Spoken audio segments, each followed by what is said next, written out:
समाचार Saputara Malegam toll booth पर अकस्मात। सापुताराથી સુરત તરફ જતી ટ્રક ચાલકે સર્જ્યો અકસ્માત। ક્રેટા કાર અને ટ્રેક્ટરને લીધા અડફેટે। માલવાહક ટ્રકની ટક્કરથી ક્રેટા કારને મોટું નુકસાન। કારમાં સવાર પ્રવાસીઓ અને ટ્રેક્ટર ચાલકને ગંભીર ઈજા। કારમાં સવાર 3 લોકોને ગંભીર ઈજા। તમામ ઈજાગ્રસ્તોને સામગહન પ્રાથમિક આરોગ્ય કેન્દ્ર ખાતે સારવાર અર્થે ખસેડવામાં આવ્યા છે। ક્રેટા કાર અને ટ્રેક્ટરનો આ અકસ્માતના દ્રશ્યો આપ જોઈ રહ્યા છો। અકસ્માતની જે સમગ્ર ઘટના છે તે સીસીટીવીમાં કેદ થઈ ગઈ છે। સાપુતારા માલેગામ ટોલ બૂથ પર અકસ્માત થયો હોવાની જાણકારી જે છે તે જોવા મળી રહી છે। ટ્રેક્ટર તેની પાછળથી ટ્રક આવે છે, ટક્કર મારે છે। એક તરફથી આવતી ક્રેટા કાર છે કે જેને પણ નુકસાન થાય છે। જે લોકો ત્યાં આગળ ઊભા હતા તેઓ ઈજાગ્રસ્ત થાય છે। હાલમાં સમગ્ર ઘટનાને લઈને તપાસ શરૂ કરવામાં આવી છે।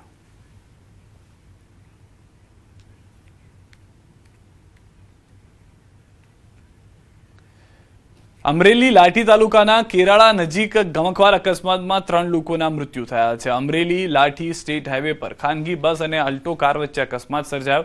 કારમાં સવાર 3 વ્યક્તિના ઘટના સ્થળે જ કમકમાટી ભર્યા મોત થયા। અકસ્માત બાદ રોડ પર ટ્રાફિક જામ થઈ ગયો હતો। પોલીસે પહોંચી કારમાં સવાર મૃતકોની ઓળખ કરવા કવાયત હાથ ધરી છે। બસ ચાલક જઈ રહ્યા હતા એ દરમિયાન અચાનક જ સામેથી જે છે તે ગાડી આવે છે અને સીધી જ બસ સાથે જઈને ટકરાય છે। બસ ચાલક સંતુલન રાખવાનો પ્રયાસ કરે છે પરંતુ તેમ છતાં બસ જે છે તે નીચે ઉતરી જાય છે। સદનસીબે બસમાં કોઈનો જીવ નથી ગયો પરંતુ જે ગાડી આવી રહી હતી અલ્ટો કાર તેમાં સવાર 3 લોકોના મૃત્યુ ઘટના સ્થળે જ થઈ ગયા હતા।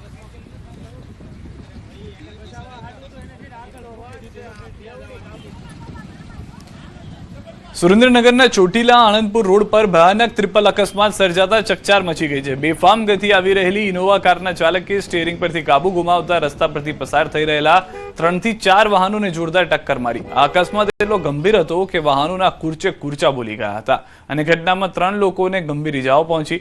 અકસ્માતને પગલે ચોટીલા હાઈવે પર વાહનોની લાંબી કતારો લાગી ગઈ અને ટ્રાફિક જામના દ્રશ્યો પણ સર્જાયા। ઘટનાની જાણ થતાં ચોટીલા પોલીસનો કાફલો ઘટના સ્થળે દોડી આવ્યો હતો અને ઈજાગ્રસ્તોને સારવાર અર્થે હોસ્પિટલ ખસેડ્યા હતા। ટ્રાફિકને પૂર્વવત કરવાની કામગીરી હાથ ધરી હતી। રાજકોટના ગોંડલ શહેરના ભોજરાજપરા વિસ્તારમાં એક બંધ મકાનમાંથી યાર્ડના કમિશન એજન્ટનો કોહવાયેલો મૃતદેહ મળી આવતા ચકચાર મચી ગઈ છે।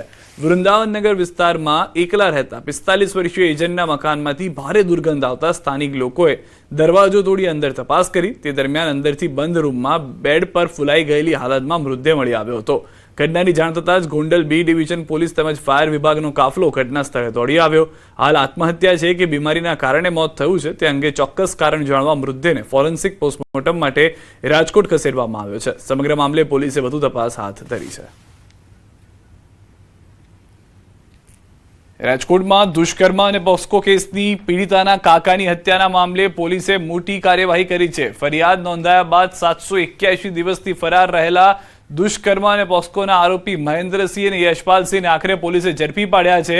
રાજકોટ રેન્જ આઈજી નિર્લિપ્ત રાય દ્વારા 4 પોલીસ અધિકારીઓ સામે સસ્પેન્શનની કાર્યવાહી કરવામાં આવતા ગ્રામ્ય પોલીસ તંત્ર હરકતમાં આવી ગયું। 2 વર્ષ સુધી આરોપીઓને ન પકડી શકેલી પોલીસે ગણતરીની કલાકોમાં જ બંને ફરાર આરોપીઓને ઝડપી પાડ્યા। રાજકોટ ગ્રામ્ય એસપી વિજયસિંહ ગુર્જરે આરોપીઓને પકડવા માટે ખાસ સ્પેશિયલ સ્ક્વોડની રચના કરી હતી। 20 તારીખે પડધરીના ખાખડાબેલા ગામે 40 વર્ષીય વ્યક્તિની હત્યા કરવામાં આવી હતી અને આ હત્યા દુષ્કર્મ તથા પોક્સોના આરોપીઓ પીડિતના કાકાની હત્યા હોવાનું આક્ષેપ છે। રાત્રિમાં સવારે 3 વાગ્યાની આજુબાજુમાં આ બંને આરોપીઓને ઝડપી પાડવામાં આવ્યા છે। આમાં 3 છરીઓ ઘટના સ્થળથી બરામદ કરવામાં આવી છે અને બંને ગાડીઓ ત્યાં જો સ્ક્રેચ માર્ક્સ છે એ છરી એ તમામ વસ્તુ એફએસએલમાં મોકલવામાં આવી છે।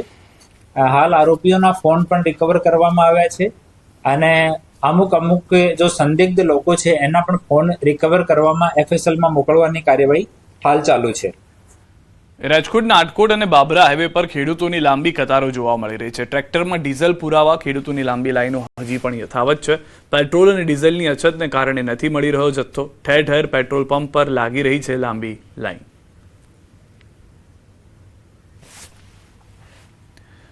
ઉનાળુ વેકેશનના માહોલમાં ગુજરાતના એકમાત્ર ગિરિમથક સાપુતારા અને પ્રવાસીઓનો ભારે ધસારો જોવા મળી રહ્યો છે, જેના કારણે સ્થાનિક પેટ્રોલ પંપ પર વાહનોની લાંબી લાઈનો લાગેલી જોવા મળી રહી છે।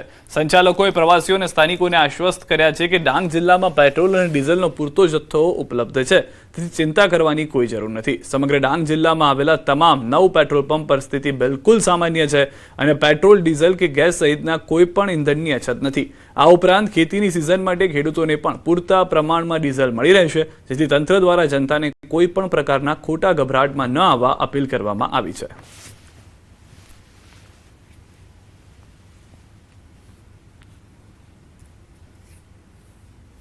ડાંગ જિલ્લામાં અહીં ઇન્ડિયન ઓઇલના પેટ્રોલ પંપ ઉપર સતત અને સંપૂર્ણ અવિરત રીતે જથ્થો મળી રહે છે.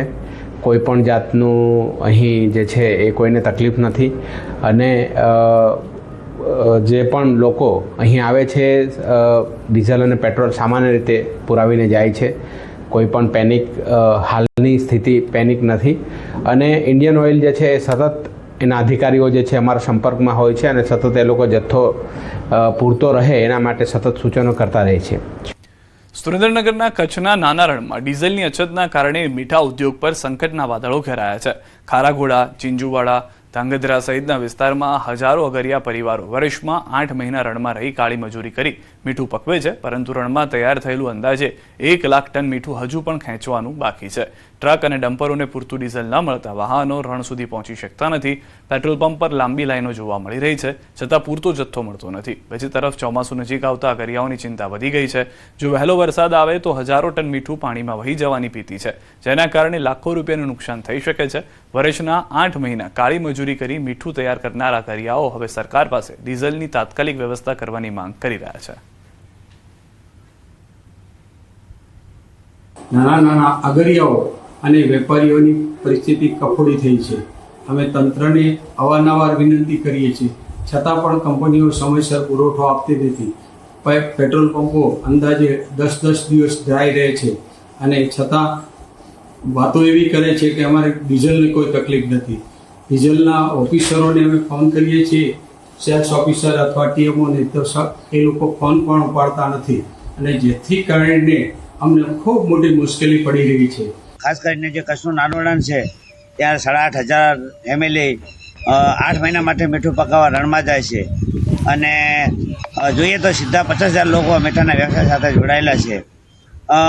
અહીંયા અત્યારે લગભગ અગરિયાઓનું રણમાંથી મીઠું ખારાગોડા લગભગ 80% જેટલું શિફ્ટ થઈ ગયું છે અને 20% બાકી છે. અને આ ડીઝલની અસરના કારણે અને એક બાજુ ચોમાસું નજીક આવી રહ્યું છે, એના કારણે જો નહીં ખેંચાય તો અગરિયાને મોટું નુકસાન થશે.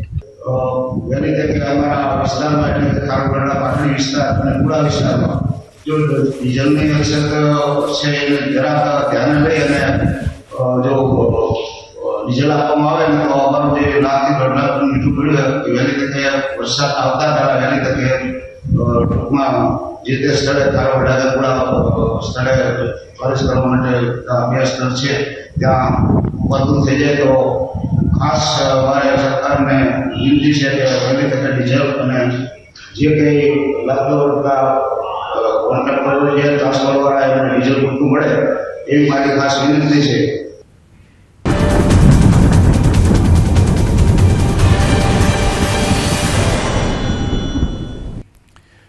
ચોમાસાને લઈને હવામાન વિભાગનું અનુમાન 1-2 દિવસમાં કેરળમાં બેસી શકે છે.